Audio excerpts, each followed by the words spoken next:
বাবা, আজ একটু মাংস আনি। না মা, তোর বিয়ে সামনে, অনেক খরচ, টাকা নষ্ট করিস না। বাবা, গত ৩-৪ মাস ধরে আমরা ভালো করে না খেয়ে সাশ্রয় করেছি। একটু ভালো খেতে ইচ্ছা করে না আমাদের? করে তো মা, এই গরিব ঘরে জন্ম তোর মা, কিন্তু তোর বাবার যে একমাত্র মেয়ে তুই, কত ইচ্ছে ছিল ধুমধাম করে বিয়ে দেব তোর।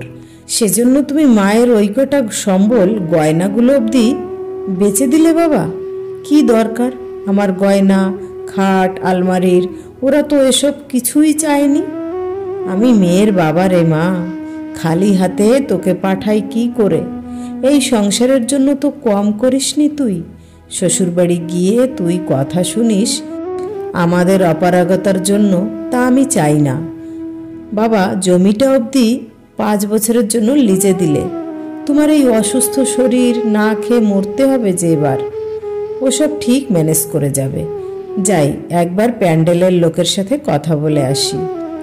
গরিবের সংসারের রমা বড় মেয়ে, ক্লাস 7 থেকে টিউশনি পড়াতে শুরু করেছিল সে, নিজের লেখাপড়া চালানোর জন্য।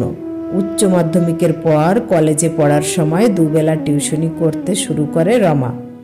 ওই বয়সেই সংসারের পুরো চাপ ওর উপর এসে পড়ে। বাবা অসুস্থ, ছোট ভাইয়ের লেখাপড়া, সব দিক ভেবে রমা জমিতে চাষে নেমে পড়ে। ভাই আর রমা মিলে ধান কাটে, ঝাড়াই করে, আবার মাথায় করে বয়ে নিয়ে আসে। রমাকে দেখে ওর বয়সের ছেলেমেয়েরা হাসে। রমা জানে এ সংসারে খেয়ে বেঁচে থাকতে হলে খেটে রোজগার করার জন্য হাসির খোরাক হলেও সমস্যা নেই। রমা এটা সবসময় মানে, কোনো কাজ ছোট নয়। রমার স্বপ্ন ভাইকে উচ্চশিক্ষিত করবে ও। কলেজ লাইফ শেষ হলো। রমা একটা ডায়াগনস্টিক সেন্টারে 8,000 টাকার মাইনের চাকরি পেল। ওই টাকা আর টিউশনি করার টাকা দিয়ে রমা একটু একটু করে সংসারের হাল ফেরানোর চেষ্টায় লেগে পড়ল। একটা ছোট বাথরুম তৈরি করলো, যেটা ওদের ছিল না। খড়ের চালের পরিবর্তে অ্যালবেস্ট লাগালো ঘরের উপর। রমা ভীষণ বুঝে খরচ করে। রমার কলিগরা ওকে কিপটে বলে, কিন্তু ওরা জানে না ফুচকার পরিবর্তে 2 টাকার মুড়ি আর একটা লঙ্কা দিয়ে খিদে মেটানোর কারণটা। বাড়ি ফেরার সময় বাবার ওষুধের দাম মেটাতে গিয়ে খালি হয় ওর মানিব্যাগ। রমা চেয়েছিল সংসারটা গুছিয়ে তারপর বিয়ে করবে। পাড়া প্রতিবেশীরা বলতে শুরু করলো, মেঘে মেঘে বেলা তো অনেক হলো, এবার মেয়ের বিয়ে দাও। মেয়ের রোজগারে আর কতদিন খাবে? রমাকে সবাই বোঝাতে শুরু করলো। একে গায়ের রং চাপা, বয়স বাড়লে আর কেউ বিয়ে করবে না, বাচ্চা কাচ্চা হবে না, সময় থাকতে বিয়েটা করে নে। রমার খুব ইচ্ছে করছিল চেঁচিয়ে বলতে, বিয়ের খরচাটা কি তোমরা দেবে? রমা অনেকবার ভেবেছে এত অনুষ্ঠান করে টাকা খরচ করে কি হবে, কিন্তু রমার বাবার এক কথা, আমার একটা মেয়ে অনুষ্ঠান করে লোক খাইয়ে বিয়ে দেব। রমা জানে লোক খাইয়ে এত কষ্টের টাকা খরচ করে বদনাম ছাড়া কিছুই জুটবে না। তাও রমা অনেক কষ্টে 2 বছরের রক্ত জল করা খাটা পয়সা দিয়ে নিজের জন্য একটা সোনার কানের দুল আর বরের জন্য একটা আংটির ব্যবস্থা করতে পেরেছে। রমার হাজার বারণ সত্ত্বেও ওর বাবা মজুরের কাজ শুরু করেছে, শুধু মেয়েকে ভালো করে বিয়ে দেবে বলে। আজ রমার বিয়ে। সকাল থেকে সানাইয়ের শব্দ শোনা যাচ্ছে। রমার মন খারাপ ভীষণ, তার বাড়ি, বাবা মাকে ছেড়ে যেতে হবে বলে। বিয়েটা যার সাথে হচ্ছে সে রমার ছোটবেলার বন্ধু ছিল। এত বছর পর একসাথে নিজেদের সুখ দুঃখ ভালো মন্দ ভাগ করে নিয়ে ওরা ঠিক করেছে একসাথে থাকার। যথারীতি ছেলের বাড়ি থেকে হলুদ এলো। পাড়ার কাকিমারা গায়ে হলুদ দিতে এসে বলল, এতদিন ধরে বিয়ে করবি বলে চাকরি করে টাকা জমিয়ে শুধু একটা দুল কিনেছিস, গলাটা যে একেবারে ফাঁকা, ছোট একটা সোনার চেন কিনতে পারতিস।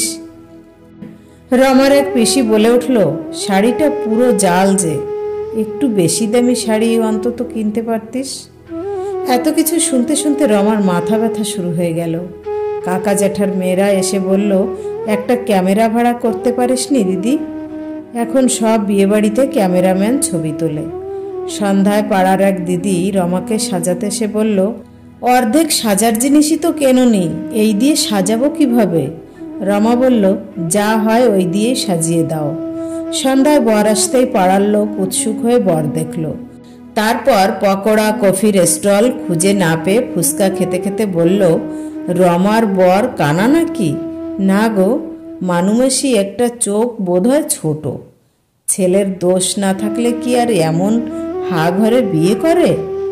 তুমি দেখেছ, শুধু ফুচকা করেছে, একটু পকোড়া তো করতে পারতো। এদিকে একসাথে খেতে বসেছে রতন আর হারু। পাতে ভাত দিতেই হারু বলে উঠল, এত মোটা কি চাল এটা? রেশনের নাকি বাড়ি বাড়ি থেকে চাল তুলেছে রমার বাপ? চারিদিকে হাসির রোল উঠল। মাছ নিয়ে রতনের দাবি আরও দুটো মাছ চাই, পেটির পিস। মাংসের বেলায় বলল, 1 পিস 2 পিস। কি দিচ্ছিস, মানুষকে খেতে দিবি না পেট ভরে? মিষ্টি 2 পিস দেওয়াতে ওরা বলল, পুরো বালতি বসিয়ে দে, আজ দেখ কত মিষ্টি খেতে পারি আমরা। হয়ে যাক কম্পিটিশন। খাওয়া শেষ হলো সবার। অর্ধেক খাবার নষ্ট করে মাংসের নুন, শক্ত ভাত এসব নিয়ে সমালোচনা করতে করতে সবাই বেরিয়ে এলো। যাওয়ার আগে অবশ্য রমার বাবাকে ভালো রাঁধুনি না রাখার ফলাফল আর কোথায় তারা সেরা বিয়ে বাড়ি খেয়েছে তা জানাতে ভোলেনি। বিয়ে শেষে রমা ঝামেলা শুনে বেরিয়ে এসে দেখল, যাদের আনন্দ করে খাওয়াবে বলে অসুস্থ শরীরে ওর বাবা মাটি কাটার কাজ অবধি করেছে, তারাই বলছে মাংস শেষ, মিষ্টি শেষ, খাওয়ানোর ক্ষমতা যখন নেই তাহলে নিমন্ত্রণ করে ডেকে এনে অপমান করার মানেটা কি? রমা দেখল ওর বাবার চোখে জল। দীর্ঘশ্বাস ফেলে অস্পষ্টে বলল, এরই নাম সমাজ। প্রতিটা বাবার কাছে তার মেয়ে রাজকন্যা। বাবাদের অনেক স্বপ্ন থাকে মেয়েদের বিয়ে নিয়ে। তারা তাদের সর্বস্ব দিয়ে চেষ্টা করে মেয়েদের বিয়ের অনুষ্ঠান সুন্দরভাবে করতে। তাই সমালোচনা না করে আসুন সাপোর্ট করি, তাদের চেষ্টাকে সম্মান জানাই। বিয়েবাড়ির খাবার নষ্টের সময় অন্তত একটু ভাবি, বাড়িতে কি এইভাবে খাবার নষ্ট করি আমরা? যদি তা না করি তাহলে এখানে খাওয়ার অপচয় করে একটা বিশেষ দিনে একটা বাবাকে নাই লজ্জিত করলাম আমরা। অবশ্যই আমরা পেট ভরে খাবো, সেটা যেন হয়, অপচয় না হয়। আজকালকার ছেলেমেয়েরা বলে লোক না খাইয়ে সেই টাকায় ছোট অনুষ্ঠান করে ঘুরতে যাওয়া ভালো। কেন বলে বলুন তো?